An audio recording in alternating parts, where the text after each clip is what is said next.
Welcome to the deep dive. We're absolutely thrilled to have you here with us today. Definitely. It's a big one today. It is. And right off the bat, if you haven't already, please make sure you hit that like button and subscribe to the show. It really, really helps us out. Yeah, it ensures you never miss out on these long-form explorations of the ideas that are actually shaping our world. Exactly.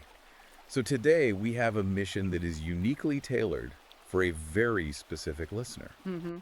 If you are someone who follows the men's rights movement, if you consider yourself a red-pilled man trying to understand the historical foundations of Western institutions, And specifically how those institutions operated before the cultural shifts of recent decades. right before all of that, if that's you, this deep dive was designed explicitly for you. We are reviewing a highly provocative, just explosive new ebook titled Aristos, Excellence of Man by Conrad Riker. It is an incredibly dense, uncompromising text. I mean, we're going to cover a massive amount of ground today. So much cram. But we want to be very clear with you right up front. If you want to truly master the concepts we are discussing, you need to go straight to the source. Yeah, you have to read it. Check out Amazon Kindle and Google Play Books to buy the book yourself. And make sure you follow the author at Conrad Records on Substack. That's right. The sheer volume of historical and philosophical analysis in this book, it requires firsthand reading to fully digest. We can only give you the map. You have to walk the territory. Precisely. That is so true. Now, before we go any further, we have to establish a crucial ground rule for today's discussion. The impartiality mandate. Yes, the impartiality mandate. The source material we're unpacking today contains highly charged, highly polarized political content. It takes direct, unapologetic aim at left-wing, feminist, and Marxist ideologies. It pulls absolutely no punches. None. So as your guides on this deep dive, both of us must state unequivocally, we are not taking sides. We are not endorsing the viewpoints, the politics, or the conclusions of the author.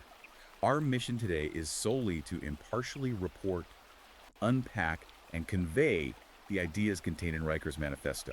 We are here to map out his arguments so that you, the listener, can understand exactly what is being claimed. And why it's resonating so strongly with his audience. Exactly. Our job is analysis, not advocacy. We're just holding a mirror up to this text. Yep. And the core thesis of Riker's book is this sweeping historical and philosophical argument. He posits the idea that Western excellence was built on objective truth, rigorous logic, and a specifically masculine biological drive to compete and build. And he claims that architecture didn't just naturally erode. Right. According to Riker, this foundational architecture has been systematically captured and dismantled by what he terms a gynocentric female-coded leftism. An ideology that prioritizes equity and feelings. Equity, comfort, and feelings over merit, objective standards, and competence. Okay, let's unpack this. Riker doesn't just start with modern politics, which I found really No, fascinating. It goes way back. Yeah, he doesn't just jump into, like, Twitter debates or campus protests. He goes all the way back to the ancient Greeks to define the baseline of what we have supposedly lost. He builds the entire book around this concept of Aristos. Where does this come from? To understand the book, you really have to understand Aristotle, specifically his Nicomachean Ethics, which was written around 340 BC. Ancient history. Literally. Riker leans heavily on Aristotle's definition of arete, which generally translates from ancient Greek to virtue or excellence. But not in the modern sense. No, Riker points out that it's not excellence in the way a modern participation trophy implies. It is fundamentally teleological. Hold on, for listeners who didn't major in philosophy, let's break down teleological. What exactly does that mean in the context of human behavior or excellence? Great question. Teleology is the philosophical study of nature by attempting to describe things in terms of their apparent purpose, their directive principle, or goal. Okay. Riker uses this brilliant analogy of sword to explain this. The teleology, the inherent designed purpose of a sword, is to cut. Therefore, a sword's excellence, its iranto, is its ability to cut with maximum efficiency and precision. It is an objective reality of physics and metallurgy. It either cuts or it doesn't. Exactly. A dull sword is not just differently abled or valid in its own way. It is fundamentally failing its purpose. It is objectively bad at being a sword. I see. And Riker applies that exact same ruthless objective standard to human beings, specifically to men. Precisely. Riker argues that man possesses the unique faculty of reason, of logos. Therefore, human excellence is the ruthless, uncompromising fulfillment of that rational potential. It's binary for Riker. You're either functioning or you're not. You are either functioning efficiently, achieving your potential, or you are dysfunctional. And he contrasts this aggressively with modern culture, which he argues has become a factory of self-esteem. Where feelings outrank confidence. Yes, a culture where we tell children they are special simply for existing rather than for what they achieve. To Riker, this is like praising a dull sword just for being made of metal. That is a harsh, uncompromising standard. But Riker argues that when we abandon that teleological, objective view of excellence, we render our entire civilization dysfunctional. Completely. And he doesn't just leave this in the realm of ancient philosophy. He points to specific historical benchmarks of objective law to show what this masculine order looked like before it was dismantled. He brings up some incredibly heavy hitters from history. He does. Because he wants to demonstrate that Western civilization didn't happen by accident. It was engineered. He points first to the 1215 Magna Carta, specifically Clause 39. Right, which essentially stated that no free man could be imprisoned, stripped of his rights, or exiled except by the lawful judgment of his equals or the law of the land. It sounds so basic to us now. But at the time, that was revolutionary. It was a seismic shift. Before that, you had the divine right of kings, where the monarch's emotional whim was the law. If King John didn't like you, you were ruined. You were done. Yeah. Clause 39 took the emotion out of it. It established an objective standard. Riker also points to the Roman Jus Gentium, the law of nations. Which was huge for the empire. The Romans realized that to govern a massive, diverse empire, they couldn't rely on local tribal customs or mob feelings. They had to recognize objective, rational principles of law that were binding across all cultures. He also details the Venetian Republic, which lasted for over 1,000 years, which is insane when you think about it. Very stable system. And he brings it all the way to the United States Constitution. He specifically highlights the ban on ex post facto laws in Article 1, Section 9. For those unfamiliar, an ex post facto law is when you make something illegal today and then punish someone for doing it yesterday when it was still legal. Exactly.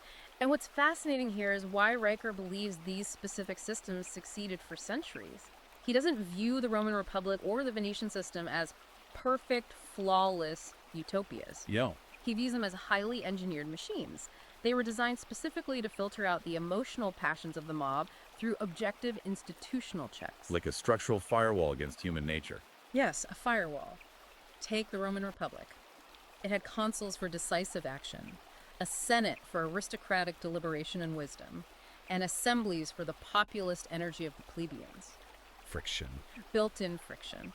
It was a system designed to pit brute force, aristocratic caution, and populist rage against each other, creating a friction that resulted in stable, rational governance. And the Venetian Doge, too, right? Yeah, their leader was so heavily constrained by councils and procedural locks that stability prioritized institutional excellence over charismatic, emotional leadership. And Riker's argument is that the U.S. founders, acting on Enlightenment rationalism, built similar firewalls against what he calls the tyranny of feelings. You can't punish someone for a crime that wasn't a crime when they committed it, the ex post facto ban, because that's just vengeance. It's just an emotional reaction to a current event. Right. The law, as Riker says, must be a stone wall, not a net that shifts with the wind. But this is where the book takes a sharp turn into the modern era. He argues that this stone wall has been torn down by what he terms the feminist reformation of reason. This is a pivotal concept in the book. He argues that the foundational epistemology, how we even know what is true, has been hijacked. And he uses a very specific modern example to illustrate this collapse, which I think a lot of our listeners will remember, the 2015 Yale Halloween costume controversy. Yes, that incident serves as his prime, real-world example of the tantrum replacing logos. Let's give some context for that. Right, so at Yale, an administrative committee sent out a memo policing students' Halloween costumes, warning them against cultural appropriation. Right. Nicholas and Erica Christakis, who were faculty members acting as heads of a residential college, sent an email gently pushing back. Very gently. Extremely gently. They simply suggested that college students are adults who should be able to choose their own costumes, and if someone is offended, they should talk to each other rather than relying on administrators to ban things. It was very mild, academically phrased defense of free expression and individual agency, but the reaction was explosive. Explosive is the word.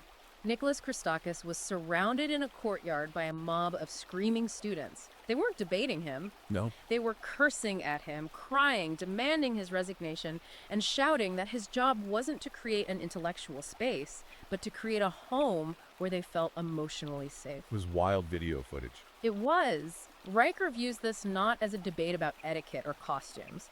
He views it as a violent, emotional uprising against the very concept of rational discourse. The mob literally shouted down logic with pure, unadulterated emotion. And Riker doesn't just say, look at these crazy college kids. He actually traces the intellectual roots of this behavior back to a very specific epistemological shift in academia. He points to 1985. Right, a 1985 book called Women's Ways of Knowing by Mary Field Belenky and her co-authors. Riker argues this text, and others like it from that era, became the Bible for dismantling reason. That is a crucial part of his thesis.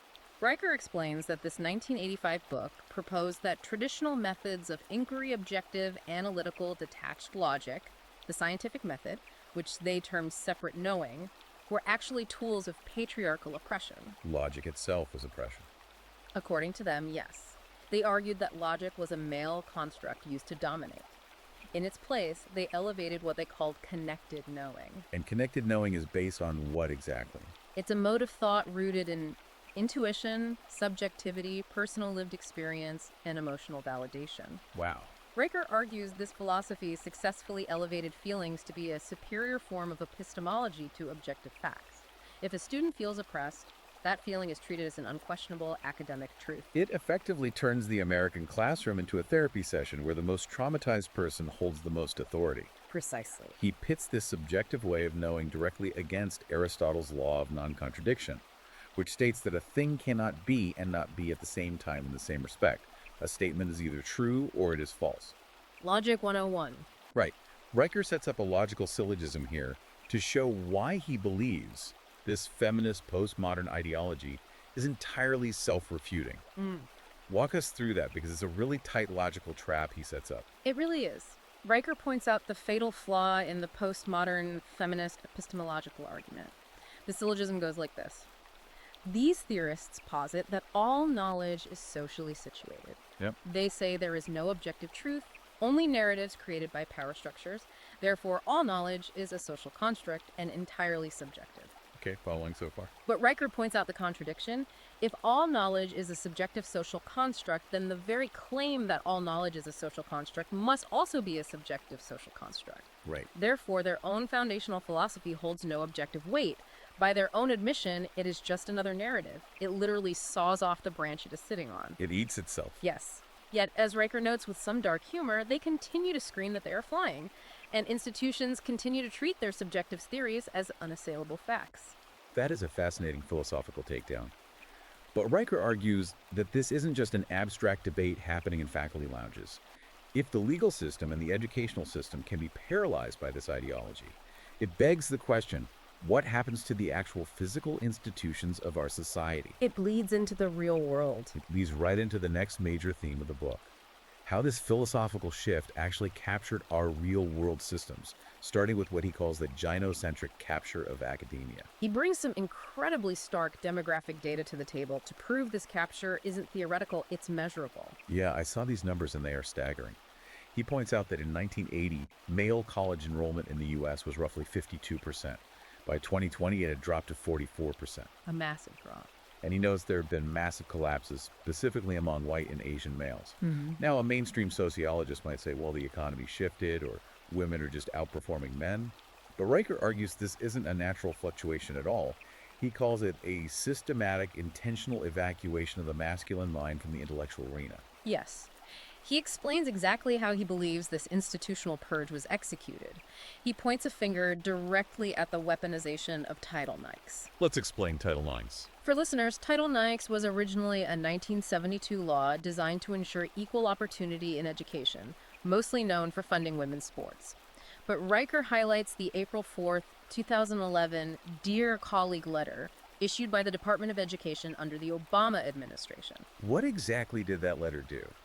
Because Riker frames it as a catastrophic turning point. According to Riker, this directive fundamentally altered campus justice. It mandated that universities lower the burden of proof in sexual assault and harassment adjudications. From what to what? from clear and convincing evidence down to a preponderance of the evidence. That means if a campus tribunal thinks it's 51% likely an assault or harassment occurred, the accused is found guilty. And he argues that this effectively destroyed due process on campus for young men. Correct. Riker claims it created a presumption of guilt based on accusation alone. He describes these university tribunals as star chambers, lacking basic legal protections like the right to cross-examine the accuser or have legal counsel present. Just a total kangaroo court. In his view, the truth became secondary to the narrative of victimhood, creating an incredibly hostile, legally perilous environment for male students, which actively drives them away from higher education. But it's not just the disciplinary process. He also points to the academic standards themselves, specifically the widespread elimination of standardized testing. Over the last few years, hundreds of universities have dropped SAT and ACT requirements. Riker cites decades of psychometric studies demonstrating the high predictive validity of the SAT and ACT regarding a student's actual college performance and general cognitive ability. They work. They do work. He argues that by eliminating these requirements, the academy intentionally blinds itself to objective metrics of competence. And why would they do that? Why throw out the data? Because, in his view, the institutions have been captured by an ideology that views objective tracking, meritocracy, and masculine competence as inherently patriarchal and oppressive. So the test itself is the problem. Exactly. If objective tests show disparities between groups, the new academic mindset says the test itself must be racist or sexist. Therefore, you kill the messenger. You destroy the thermometer because you don't like the temperature it's reading. He gives a crazy example of this with California's 2021 mathematics curriculum framework. I had to read this section twice. He claims the framework suggests that focusing on getting the right answer in math is somehow rooted in white supremacy or patriarchy. Yes, that actually happened. He argues that this is the ultimate triumph of the subjective over the objective. As Riker says, you cannot have subjective calculus. 2 + 2 = 4, regardless of your emotional state or your cultural background. By lowering standards to enforce an artificial equity, he argues institutions are effectively telling students that mediocrity is a virtue. And this dismantling of merit doesn't stop at the campus gates. It bleeds directly into the legal system. Riker details a profound shift in Western jurisprudence from the classical liberal idea of equality of opportunity to the Marxist adjacent idea of equality of outcome. This is a huge distinction. Let's dig into that. He uses Title VII of the Civil Rights Act of 1964 as a primary example. Originally, Title VII was intended to prevent intentional discrimination. You can't refuse to hire someone because of their race or sex. That is equality of opportunity. Which everyone agrees with. Right. But Riker argues this clear, objective standard was twisted by activist courts into the doctrine of disparate impact. I've heard this term. Can you explain how disparate impact works in practice? Under disparate impact theory, even if a policy is completely neutral and objective, like requiring a certain score on a math test for a promotion or a certain physical strength standard to be a firefighter, if one demographic group fails to meet that standard at higher rates than another, the policy itself is deemed discriminatory. Wow. So intent doesn't matter. It doesn't matter if there was zero racist or sexist intent. The state essentially forces the institution to lower the bar until the outcomes are perfectly equal. So if a fire department says you need to be able to drag a 200-pound dummy out of a burning building to get the job, and fewer women can pass that test than men, the test is ruled illegal under disparate impact. Exactly. And Riker calls this the death of meritocracy and the legal enforcement of mediocrity. He argues it prioritizes political optics over human lives because in the real world, fire doesn't care about disparate impact. It really doesn't.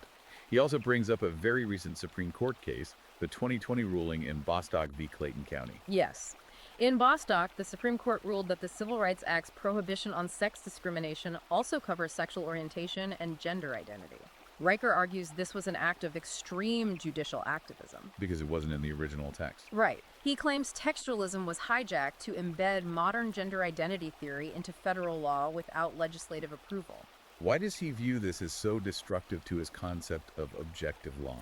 Because he views it as the state mandating that citizens affirm a biological fiction.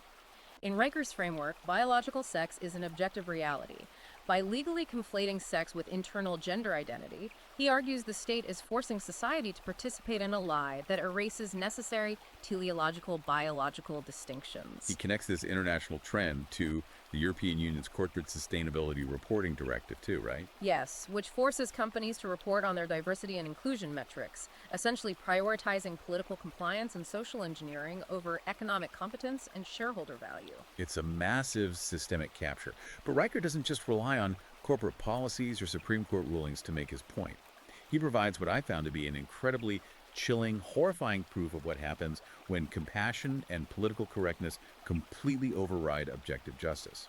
He brings up the Rotherham scandal in the UK. Yes, the Rotherham child sexual exploitation scandal is his ultimate, darkest indictment of this ideology. For listeners who aren't familiar, in the town of Rotherham, local authorities and police ignored the mass, organized sexual exploitation of over 1,000 children over the course of more than a decade. Over 1,000 children. And the reason they ignored it is the crucial part of Riker's argument. Exactly. Official inquiries later documented that the reason for this systemic failure was that local social workers, politicians, and police were paralyzed by the fear of being labeled racist. Unbelievable. Because the perpetrators were almost exclusively from a specific demographic profile, predominantly Pakistani British men, the authorities looked the other way. They suppressed data. They silenced whistleblowers. Riker uses this to say, look at what happens when the female-coded leftist imperative to be agreeable, to avoid conflict, and to prioritize emotional safety and political correctness overrides the masculine imperative for harsh, objective truth. You get a disaster. It leads to the horrific systemic sacrifice of actual vulnerable children to protect the political narrative. It is a devastating example, and he uses it to argue that this ideology isn't just annoying or misguided, it is actively dangerous when institutionalized. Which transitions us perfectly into the next major pillar of Riker's argument. If the legal system can be paralyzed by this ideology, it begs the question, what happens to objective truth itself? Riker actually argues this same mindset has completely infiltrated the hard sciences. He claims the left isn't just attacking legal standards, they're attacking the very concept of biological reality. He does. And he uses some incredible academic scandals to prove his point, starting with the humanities. He recounts the Alan Sokal hoax of 1996. Oh, the Sokal hoax is legendary. For those who don't know, Alan Sokal was a physics professor at NYU. He was frustrated by the postmodern nonsense coming out of cultural studies departments. So he wrote a paper titled Transgressing the Boundaries, towards a transformative hermeneutics of quantum gravity. Which sounds incredibly smart. But it was complete intentional gibberish. He just strung together postmodern buzzwords, flattered the ideological biases of the editors, and claimed that quantum gravity was a social and linguistic construct. And a leading cultural studies journal, Social Text, published it as a serious academic breakthrough. Incredible. Sokal immediately revealed the hoax, proving that these journals weren't checking for truth or logic. They were only checking to see if the paper aligned with their leftist political narrative. And Riker pairs that with the much more recent 2018 grievance studies affair, which was orchestrated by James Lindsay, Peter Boghossian, and Helen Pluckrose. This was Sokal on steroids. I remember this. They wrote 20 fake papers and submitted them to leading journals in fields like gender studies and sociology. This is where we get the infamous dog park paper, right? Yes. They famously got a paper published in the journal Gender, Place, and Culture that analyzed the cultural peril of dog parks. They claimed, using completely fabricated data, that dog parks were breeding grounds for rape culture and canine toxic masculinity. Canine toxic masculinity. They even took a chapter of Adolf Hitler's Mein Kampf, rewrote it using intersectional feminist terminology, and got it accepted by an academic social work journal. It's absurd. Riker uses these hoaxes to synthesize a major point about the academic left. He argues they're employing what is known in debate as a Motte-Bailey fallacy. Let's break that down. Yeah. What exactly is a Motte-Bailey fallacy? This is a crucial rhetorical concept for the listener to understand if they want to decode modern political arguments. The Motte-Bailey is a medieval castle design. The motte is the stone tower on a hill, very safe, easy to defend. The bailey is the sprawling courtyard below, highly desirable, productive, but very hard to defend from attack. Okay, so how does that translate to an argument? In a debate, the arguer conflates two positions. One is modest, common sense, and easy to defend. That's the motte. The other is radical and highly controversial, the bailey. Riker says that when challenged by logic or evidence, leftist academics retreat to the motte. They say, we just want to study culture, or we just want everyone to be treated equally. Are you against equality? That's the motte. It's hard to argue against basic equality. Right. But when they are unchallenged, they advance out into the Bailey, pushing the radical claims that all hard science is a linguistic power play, that math is racist, and that objective reality is a tool of colonial oppression. Bait switch. Riker argues they use dense academic jargon to hide this retreat and advance. By doing this, they have entirely abandoned rigorous Popperian falsification. And another philosophy term. Let's ELI5, Popperian falsification. What does that mean in the context of scientific studies? Karl Popper was a philosopher of science. He argued that for a theory to be considered scientific, it must be falsifiable, meaning there must be a way to prove it wrong. If you say all swans are white, I can falsify that by finding one black swan. Simple enough. But postmodern theories of systemic oppression or unconscious bias are designed to be unfalsifiable. If you find evidence of bias, it proves the theory. If you don't find evidence of bias, they argue that just proof the bias is so deeply systemic and hidden that it's invisible. Heads I win, tails you lose. Exactly. Riker argues that is not science, it is a religious dogma. And he doesn't just go after the humanities for this. He goes after the soft sciences, like psychology and sociology, pointing out the massive replication crisis happening right now, where over half of famous psychology studies cannot be reproduced. He points to structural issues, like the file drawer problem. The file drawer problem is a massive issue in academia. It happens when researchers conduct a study, but the results don't fit the dominant leftist narrative. So they bury it. For example, if a study shows minimal behavioral differences between genders, or shows that a conservative policy actually works, the researchers know it will be controversial or rejected by journals. So they just hide the data in a file drawer and never publish it. The public only sees the studies that confirm the progressive consensus. He also points to a practice called arcing hypothesizing after results are known. Arcing is essentially academic fraud. The scientific method says you make a hypothesis, then test the data. Arcing is when researchers sift through massive data sets looking for any random statistical correlation that supports their politics. Lining the data. Once they find it, they write the paper backward, pretending that was their brilliant hypothesis all along. Riker uses all of this to explain why major foundational pillars of psychological sociology have collapsed under modern scrutiny. He points out that the famous Stanford prison experiment, which has been taught for decades to prove that masculine authority is inherently abusive and that people will naturally torture each other if given power, was fundamentally flawed. Completely staged. Audio recordings surfaced showing that the lead researcher, Philip Zimbardo, actively coached the guards to be cruel to get the dramatic results he wanted. He also targets the implicit association test, the IAT. This is the tool widely used in corporate diversity, equity, and inclusion training to prove that everyone, especially white men, has unconscious bias. Oh wow, the IAT. I think almost everyone in the corporate world has had to take one of those. You sit at a computer and press keys sorting faces and positive or negative words. What does Riker say is wrong with it? Riker points out that rigorous, peer-reviewed scrutiny has shown the IAT has virtually zero predictive validity for actual racist or discriminatory behavior in the real world. You can take it 3 times in a day and get 3 wildly different scores. Meaningless. He calls it a digital Ouija board used to generate universal guilt. It's an instrument of psychological manipulation, not science. But here's where it gets really interesting. Riker tears down all this postmodern relativism, but he doesn't leave a vacuum. He replaces it with what he calls the biological imperatives of excellence. What's fascinating here is that Riker anchors his entire worldview in hard biology, specifically the role of testosterone. The modern cultural narrative often frames testosterone as a toxin, literally using the phrase toxic masculinity. Right, they treat it like poison. It's treated as an evolutionary mistake that causes wars and violence. Riker argues the exact opposite. Testosterone is the fundamental driver of human civilization. And he brings receipts. He cites a 2007 study by Apicella regarding professional baseball players. The researchers measure the facial masculinity of the players, which is a highly accurate morphological indicator of prenatal testosterone exposure. The study found a direct correlation. Players with wider, more masculine faces achieved 17% more strikeouts as pitchers and hit more home runs. It objectively enhances physical performance and competitive drive. But it's not just physical brute strength. He cites a crucial 2014 study by Van Anders showing that testosterone levels directly predict motivation for status-seeking behaviors, not mindless, chaotic aggression. This is a vital distinction. Yes. When a high-status man is challenged, Riker explains, his biology doesn't gear him up for a bar brawl. It gears him up for a strategic chess match. Testosterone fuels the ambition to build, to lead, to innovate, and to dominate the environment. It is the fuel of the entrepreneur, the explorer, and the philosopher.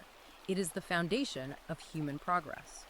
To explain the deep evolutionary root of this, Riker details Robert Traver's 1972 parental investment theory. Because females invest so much more heavily in reproduction, 9 months of gestation, years of lactation and vulnerability, they're evolutionarily forced to be the choosier sex. Males who invest very little biologically in the act of reproduction must compete intensely for access to those females. Riker argues this biological asymmetry created the male gladiator dynamic. Men had to prove their worthiness, their artet, to pass on their genes. And here is Riker's profound leap. He argues this competitive drive didn't disappear when we put on suits and built cities. It simply mutated. The arena just changed. Exactly. The drive to hunt the mammoth became the drive to conquer the stock market, to split the atom, to paint the Sistine Chapel. The pursuit of excellence is a biological imperative. But Riker claims there is a massive, coordinated institutional censorship campaign to hide these biological truths from the public because they completely destroy the leftist blank slate narrative. He details the historical persecution of E.O. Wilson, the legendary Harvard biologist. In the 1970s, Wilson simply suggested that biology and evolution influence human behavior. And they destroyed him for it. For that, he had pitchers of water dumped on his head at conferences and was smeared as a fascist by Marxist academics. Riker brings this right up to the modern era, pointing to the 2017 firing of James Damore at Google. Damore wrote an internal memo citing mainstream peer-reviewed evolutionary psychology to explain why there might be sex differences in the preferences of men and women regarding tech jobs. He didn't say women couldn't code. He said they, on average, preferred different types of work due to biology. For stating biological reality, he was fired and globally smeared. He also points to the Caster Semenya controversy in Olympic track and field. Semenya, who has a difference in sexual development resulting in male-typical testosterone levels, was dominating female track events. Riker claims the World Athletics Organization initially tried to ignore the biological reality of testosterone's massive performance-enhancing effects in the name of inclusivity. He argues that prioritizing the emotional inclusion of one athlete effectively destroyed the objective reality of fair competition for thousands of biological women. This deep biological divide moves us perfectly into Section 4, the psychological and rhetorical battlefield. Having established that men and women, and by extension the masculine right and the feminine left, have different biological imperatives, Riker attempts to map the neurological and moral differences between these political camps. He relies heavily on the work of social psychologist Jonathan Haidt, specifically his moral foundations theory. All right. Haidt posits that humans have 6 innate moral taste buds. Just like we can taste sweet, sour, and salty, we evolved to sense 6 moral dimensions: care versus harm, fairness versus cheating, loyalty versus betrayal, authority versus subversion, sanctity versus degradation, and liberty versus oppression. Riker takes this framework and runs with it. Riker's interpretation is that the conservative mind, or what he calls the Aristos mind, utilizes all 6 of these foundations. They care about harm, but they balance it with respect for authority, loyalty to the in-group, and a sense of sacredness or sanctity. This creates a balanced, robust approach to civilization that recognizes trade-offs. Conversely, Riker argues that the NPC, the non-player character of the left, which is his somewhat derogatory term for the ideologically possessed progressive, operates almost exclusively on just one axis: care versus harm. And a highly egalitarian, outcome-based interpretation of fairness. Riker describes this psychological profile as operating exactly like an overbearing mother. Because the left largely rejects the moral foundations of loyalty, authority, and sanctity, Riker claims they literally cannot grasp the concept of hierarchy as being natural or necessary. They just see it as oppression. To them, all authority, all boundaries, and all traditional structures are merely oppression designed to cause harm. He dives deep into psychology here, moving from Haidt to Carl Jung. He brings up Jung's concept of the shadow. For listeners, the shadow is the dark, repressed part of human nature, our capacity for aggression, tribalism, selfishness, and cruelty. Riker argues the fatal flaw of the modern left is that they refuse to integrate the shadow. They pretend human nature is inherently good, a blank slate corrupted only by capitalism or patriarchy. And Jung warned that whatever you repress does not disappear. It controls you from the unconscious. Because progressive leftists repress their own capacity for aggression and bias, Riker argues it manifests in 2 destructive ways. First, as what engineer Barbara Oakley terms pathological altruism. What is pathological altruism? It's an instinct to help that is so unmoored from rational boundaries that it actually causes catastrophic harm. Riker views the modern welfare state, or policies like decriminalizing hard drugs in cities, as pathological altruism. It's a hyper-nurturing instinct that refuses to hold people accountable. It eventually smothers the recipient, destroys their agency, ruins the city, and destroys the incentive for excellence. And the second way this repressed shadow manifests is through violent projection. Because the left denies they have any darkness inside them, they violently project all evil onto their political enemies. Riker uses the 2017 incident at Evergreen State College with Bret Weinstein as the ultimate terrifying example of this violent projection. This is a wild story for those who haven't heard it. Bret Weinstein was a progressive, Bernie Sanders supporting biology professor at Evergreen. The college held a day of absence, which historically meant minority students stayed off campus to highlight their contributions. But in 2017, the organizers inverted it. They demanded that all white people leave the campus. Weinstein refused. He sent a very polite email pointing out that while choosing to absent yourself is a form of protest, demanding another racial group leave based on their skin color is an act of explicit racism. In response, the campus erupted. A mob of hundreds of students surrounded Weinstein, screamed abuse in his face, barricaded administrators in their offices, and literally roamed the campus with baseball bats looking for people who disagreed with them. Literal baseball bats. The college president capitulated to the mob. The police were told to stand down. Weinstein and his family had to flee the town for their safety. Riker says this wasn't a protest, it was a psychological shadow projection. A mob, deeply intoxicated by their own perceived moral virtue, actively hunted a man with baseball bats. They tried to destroy the man who was holding up a mirror to their own bigotry. And because they were operating on the care harm axis, they justified their violence by claiming Weinstein's logic made them feel unsafe. This psychological fragility leads directly to what Riker calls the death of rhetoric. He contrasts this modern hysteria with the 1858 Lincoln-Douglas debates. Think about it. Abraham Lincoln and Stephen Douglas debated the fate of a nation, the issue of slavery, for hours on end, outdoors, in front of thousands of people, with rigorous logic and no moderators. The audience just listened intently. Riker contrasts that majestic display of masculine intellect with modern cancel culture. He argues that Aristotle's rhetorical triad has been completely inverted. Aristotle said persuasion relies on logos, which is logic and reason, ethos, which is character and credibility, and pathos, which is emotion. In a healthy, Aristos-driven society, logos drives a chariot, with ethos and pathos as the horses pulling it. But today, Riker claims the left has decapitated the charioteer. They have elevated pathos to the throne. Debate is reduced to weeping, shouting, and a victimhood Olympics. They don't attack the argument. They attack the man. If they can't beat your logic, they try to get you fired, debanked, or socially ostracized.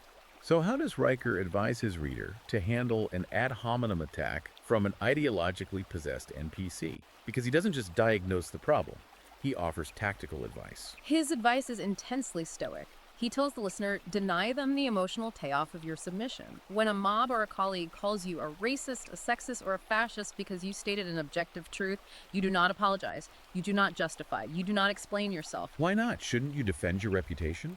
Riker says no, because they aren't looking for an explanation. They're looking for a confession. They're looking for your emotional distress to validate their power. If you apologize, you validate their subjective reality.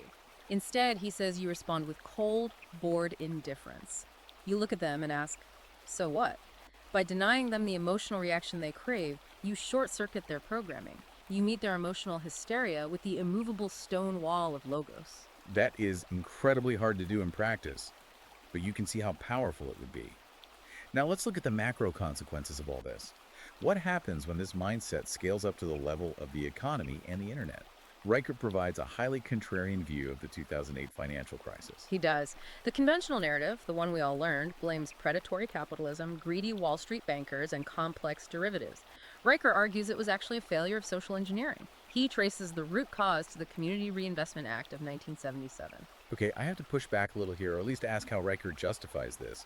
How does he lay a global financial meltdown at the feet of a 1977 diversity mandate? It's a bold claim. Riker argues that the CRA and subsequent pushes by the Clinton and Bush administrations essentially forced banks to lower their mortgage lending standards to increase home ownership among marginalized groups. He specifically calls out Countrywide Financial's fast and easy loan program. In a rational, objective world, banks verify income, check credit histories, and require down payments. That is the objective standard of creditworthiness. Right, the bank needs to know you can pay it back.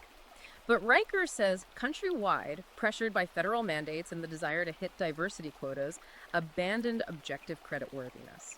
They gave loans to people with no income, no job, and no assets, NINJA loans. They removed the objective standard of merit from the financial equation and socialized the risk through Fannie Mae and Freddie Mac. So when the housing market collapsed, Riker says it wasn't because of too much capitalism, it was because the participation trophy mentality, everyone gets a house regardless of merit, was injected into global finance. Reality eventually reasserted itself, as it always does. He draws a direct modern parallel to the collapse of FTX and Sam Bankman-Fried. Riker views SBF as the ultimate failure of effective altruism. Effective altruism is a philosophy very popular in Silicon Valley, which essentially argues for making as much money as possible so you can give it away to progressive causes. Riker argues this philosophy replaced rigorous, double-entry bookkeeping with feeling-based accounting and virtue signaling. SBF was playing League of Legends during pitch meetings and openly talking about his progressive philanthropy, and investors threw billions at him without doing due diligence. The market priced wokeness and perceived moral virtue higher than actual solvency, and it resulted in one of the biggest frauds in history. He also points to the inflation following the 2021 American Rescue Plan. Riker argues that central planning, massive fiat money printing, and handing out stimmy checks is the ultimate economic manifestation of the care-harm moral matrix. The government tries to insulate everyone from the natural economic consequences of the pandemic by just printing trillions of dollars. But he argues this inevitably destroys the purchasing power of the working class, punishes savers, and rewards the incompetence of the elite who are closest to the money printer. But the economic decay is only half the story. This brings us to what Riker sees as the most insidious threat: the digital panopticon and technological subversion. Here's where it gets really interesting and terrifying. Riker points to a statistic from a Microsoft study in 2015. The average human attention span has dropped to 8 seconds. That is literally 1 second below a goldfish. Think about that. We are losing the biological capacity to focus. Riker argues this is not an accident. It is an induced state of neurological atrophy, designed by what he calls a gynocentric tech cartel in Silicon Valley. The goal is to keep men docile, distracted, and unable to achieve excellence. He references Anders Ericsson's famous concept of the 10,000 hours of deliberate practice required for true mastery in any field. Exactly. To build a cathedral, to write a symphony, to master a martial art, you need deep, uninterrupted, agonizing focus. Riker argues that the modern digital ecosystem, TikTok, Instagram Reels, endless push notifications, is a weapon of mass distraction. It interrupts us constantly, guaranteeing that men will never achieve that deep work. They will remain mediocre, pacified by cheap dopamine hits, scrolling endlessly in a state of suspended adolescence. And it's not just passive distraction, it's active, algorithmic manipulation. Riker points to The Selfish Ledger, a leaked Google concept video from 2018. If you haven't seen this, look it up. The video explored using Google's massive data collection not just to sell you products, but to actively modify human behavior and reshape societal values toward Google's corporate progressive goals. They were talking about nudging users toward different life choices. Riker views this as proof of a digital engineering campaign. He also dives heavily into the Twitter files of 2021 as the ultimate vindication of his thesis. When Elon Musk bought Twitter and released internal emails showing how the company was actually operating, Yes. Riker views the Twitter files as absolute, undeniable proof that big tech operates as a ministry of truth. He points specifically to the suppression of the Hunter Biden laptop story right before the 2020 election. The FBI primed tech companies to look for Russian disinformation, and Twitter used that excuse to ban the sharing of a completely true news story by the New York Post. Riker argues this is evidence of the deep state outsourcing its censorship to private corporations to protect a preferred political narrative. he argues that these platforms prioritize harm reduction and safety over freedom of speech. They curate a sterile, artificially safe reality that suppresses the harsh, objective logic of the right in order to protect the fragile feelings of the collective left. We are in the final stretch now. Having diagnosed the disease from the biology up to the algorithms, Riker looks at the macro timeline. He doesn't believe things are just linearly getting worse until the end of time. He believes in historical cycles. Right. He leans on Oswald Spengler, the German historian who wrote The Decline of the West. Spengler argued that history is not an inevitable linear arc toward progress and utopia. Instead, civilizations are organic entities. They have a life cycle: birth, growth, decay, and death. Riker points to the Bronze Age collapse of 11777 BC. In a matter of decades, highly advanced, interconnected civilizations across the Mediterranean just vanished. They didn't evolve. They shattered in a massive systemic failure caused by interconnected fragilities. He compares our current moment to the transition of Rome. Rome went from the virtus, the manly, rugged excellence of the Republic, to the empire of Augustus. Augustus pacified the Roman population with bread and circuses, free grain and gladiatorial games. He neutered their political agency by keeping them fed and entertained. Riker sees a direct mirror in our modern welfare state, universal basic income proposals, and the dopamine-fueled digital distractions of video games and pornography. It's the modern bread and circuses. Riker believes we are deep in the winter phase of Strauss and House fourth turning. For listeners, the fourth turning is a generational theory that posits history moves in 80-year cycles, ending in a massive crisis that destroys the old institutional order and forces a rebuild. He points to the Weimar Republic's hyperinflation in 1920s Germany as a stark warning. He describes Weimar Berlin as a cesspool of degeneracy, rapid inflation, and sexual fluidity that completely destroyed the stabilizing masculine force of the middle class. By destroying the middle class's savings and their cultural norms, it created a massive chaotic vacuum. And Riker points out that nature abhors a vacuum, that chaos inevitably demanded a violent totalitarian correction. Riker is warning his reader that by dismantling objective truth and merit, the West is on the exact same trajectory toward a catastrophic systemic collapse. If we connect this to the bigger picture, Riker isn't just a doomer. He is offering a very specific, actionable solution for the individual.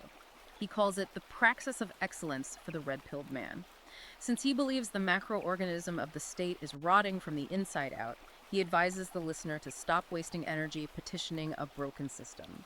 You cannot go your way out of a civilizational winter. You must build the inner citadel. This concept is straight out of the classical Stoics emperor Marcus Aurelius and the slave-turned philosopher Epictetus. Riker says you must retreat behind the walls of your own reason.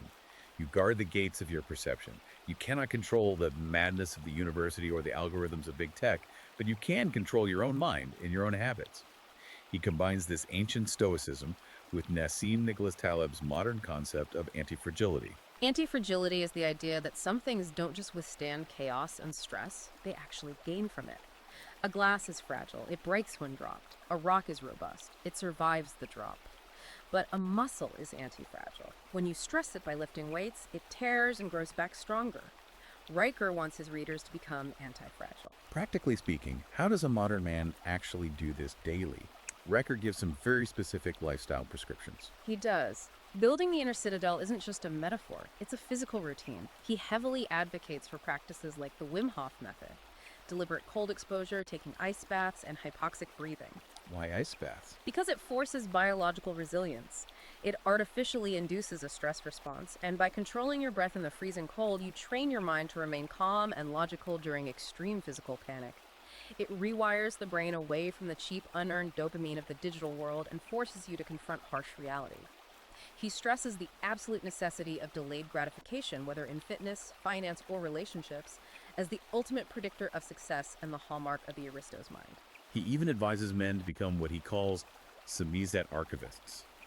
During the Soviet era, samizdat was the clandestine copying and distribution of banned literature. Riker tells his readers to buy physical copies of the Western canon, Aristotle, Shakespeare, the founding documents. Don't rely on Kindle or the cloud, because algorithms can erase or edit those texts. Preserve Western knowledge against digital censorship in your own home. His ultimate call to action for you, the listener, is to embrace the iron standard of personal sovereignty. Stop arguing with NPCs on Twitter. Stop seeking permission from HR departments or progressive institutions that hate you. Build parallel structures. Form your own businesses. Lift heavy steel in the gym to build your physical capability. Read the Western canon. Secure your assets in hard money like Bitcoin or gold that cannot be inflated away by central planners. He wants you to become a self-sufficient lifeboat for civilization, so that when the institutional winter finally clears and the current system collapses under the weight of its own subjective contradictions, you are the one left standing with the strength, the capital, and the knowledge to rebuild. That brings us to the end of a truly massive, intense exploration of Conrad Riker's worldview. We have covered the philosophical roots of his argument in Aristotle's teleology, the step-by-step capture of educational and legal institutions via title knights and disparate impact, the fierce defense of biological realities regarding testosterone and sex differences, the psychological framing of the left's shadow projection, the economic and technological mechanisms of control, and finally, his stoic physical prescriptions for the modern man. It is a lot to process, and as we wrap up, we want to remind you once again of our ground rules. We have acted strictly as impartial guides today. Aristos. Excellence of Man is a highly polarizing, combative manifesto that takes no prisoners. We have unpacked its arguments, explored its historical examples, and defined its terms without endorsing its political conclusions, purely so you can understand the exact architecture of the claims being made by the author. We will leave you with a final provocative thought to mull over on your own as you digest all of this. Riker warns extensively about the nanny state and the progressive left's over-reliance on the care-harm moral foundation.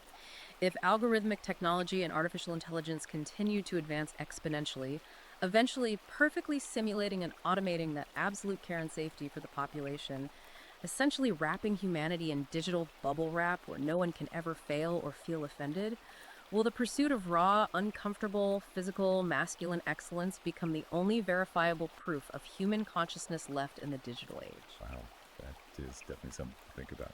To the red-pilled and MRA listeners in our audience, if you want the full, uncensored experience of the arguments we outlined today, if you want to dive into the data and the history for yourself, you need to check out Amazon Kindle and Google Playbooks to purchase Aristos, Excellence of Man.